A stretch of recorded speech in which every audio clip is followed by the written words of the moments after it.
আপনারা সবাই জানেন এআই দিয়ে এডিট করে, কিন্তু কীভাবে এডিট করে কেউই জানেন না। ফার্স্ট অফ অল আপনারা সবাই দেখুন, সর্বপ্রথম আপনারা থটস অ্যাপসে চলে যাবেন। চলে যাওয়ার পর এখান থেকে প্রম্পটটাকে কপি করবেন। কপি করা হয়ে গেলে জিমিনি অ্যাপসে চলে যাবেন।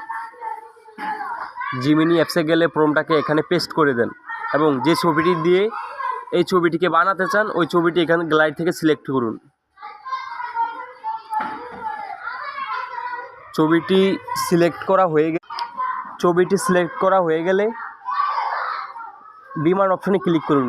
বিমান অপশনে ক্লিক করা হয়ে গেলে আপনি 10 থেকে 15 সেকেন্ড, সর্বোচ্চ 20 সেকেন্ড অপেক্ষা করুন, তারপরে রেজাল্ট দেখুন।